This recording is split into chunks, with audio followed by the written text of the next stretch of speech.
Now, just over a year ago, Mexican President Enrique Pena Nieto announced a crusade to feed the country's poor and help the 7.4 million Mexicans living in extreme poverty. John Holman covered the launch of that program from the Mexican village of San Miguel Huautla. A year later, he shows us what the crusade has indeed achieved. A year later, they're still waiting. Maria Lopez and her family eke out a precarious living, selling hats made of palm. They earn just enough to eat, most of the time. They thought things were going to get better. I fell for it this time. I thought that something was going to happen, that the programs would increase, but we don't see anything now. In San Miguel Huautla, one of the poorest villages in the state of Oaxaca, people feel let down. In January last year, it was named as one of 400 municipalities the government promised to transform. Then incoming President Enrique Pena Nieto called it the National Crusade Against Hunger, an ambitious plan to unify health, nutrition, farming and education programs, and lift more than 7 million Mexicans out of extreme poverty.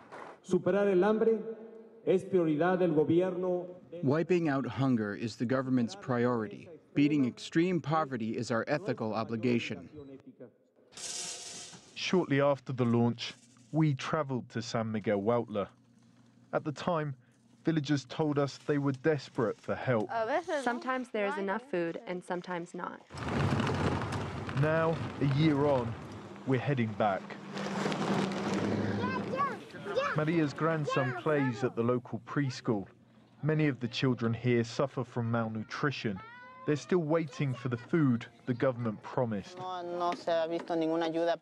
We haven't seen any help from the government. Nothing. Everyone we talk to has heard of the crusade. Few have seen its impact. It's been operating a year, but it hasn't arrived at this community. A third of the villages included in the crusade are in Oaxaca. It's one of Mexico's poorest states. I talked to a crusade coordinator here. We've just come from San Miguel Huautla, one of the municipalities on the Crusade Against Hunger's list. They say that nothing's changed there.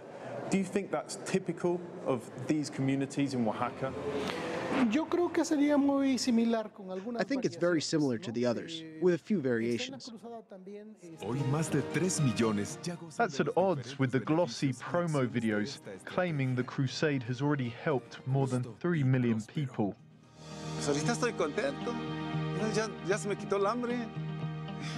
Farmers and rural development organizations told us the crusade has focused on immediate solutions, offering food aid and community kitchens, rather than long-term projects in villages like San Miguel. What happened was a spectacular presentation of a program without a clear diagnosis of what it wanted to achieve, and that's why we've seen zero results. The government says it needs more time to fully implement what it still calls a new plan. But is it new? Most of the 70 programs in the crusade already existed before it launched. The program doesn't have anything new. The only new thing is that it's trying to coordinate the various programs in one single strategy. The aim may be better coordination. This government official admits that the result is more often confusion. Between the state governors, the ministers, the president, and all of the bureaucratic chain to get to action for the poor, there are a lot of interests and inertia. What the crusade is creating is this huge, unwieldy bureaucracy, and the majority of the money is going to pay the operators of the program. The mayor of San Miguel Huautla has been struggling for months to cut through that tangle of bureaucracy for a vital irrigation project. He has a simple request. I would ask the federal government to help us, that they don't ask us for so many requirements for a productive program. It's difficult for us to fill out those documents here because there are so many that don't know how to read.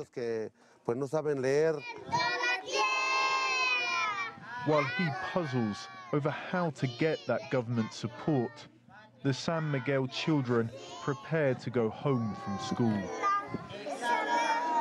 The last act of the day, singing allegiance to the flag. They have not forgotten their country, while it seems their government has yet to remember them. John Holman, CCTV, San Miguel Huautla.